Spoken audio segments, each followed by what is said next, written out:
Guys, গতকাল রাতে আমি মনিটরটা নিয়ে আসি, কারণ আমার আগের যে মনিটর ছিল সেটার ঝামেলা ঝামেলা বলতে কি এর নেগেটিভ দেখায় এক পাশে, তো সামনে থেকেও ভালো মতো দেখা যায় না।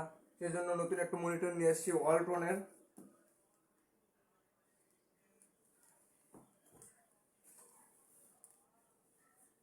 সিনেক্সা V22i। তো আমি এটা নিশ্চয়ই এটা এখন আনবক্সিং করব। দেখি দেখি আসো, দেখি এর ভিতরে আনবক্সিং করি। আমি এখনো আনবক্সিং করিনি।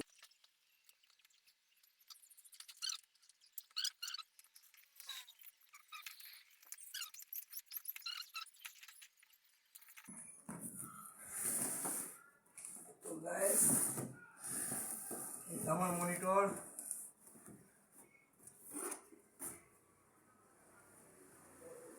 তো দেখেন, এটা মনিটর।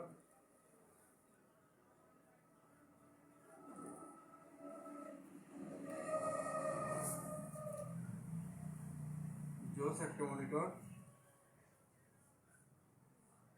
তো সাথে কি কি দিছে দেখো।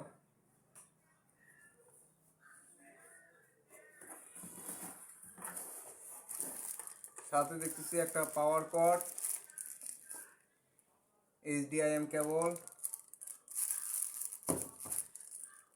স্ট্যান্ড, এর ভিতরে আবার একটা স্ট্যান্ড। যে স্ট্যান্ডটা অনেক হার্ডি। দেন পাওয়ার কর্ড। এই ছিল আমার মনিটরের সাথে। তো সেট আপ করার পর আপনাদেরকে দেখাচ্ছি। মনিটরটা সেট আপ করার পর আপনারা দেখতে পাচ্ছেন মনিটরটা কিন্তু আমার কাছে জোস লাগছে। বেস্ট একটা মনিটর, আমার কাছে অনেক ভালো লাগছে। আপনারা অনেকে জিজ্ঞেস করেন যে আমার পিসি কই। তো ভাই আপনাদেরকে দেখাই, এটাই হলো আমার পিসি। এটা হলো Core i5 7 gen, Intel Core i5 7 gen, আপনারা দেখতে পাচ্ছেন।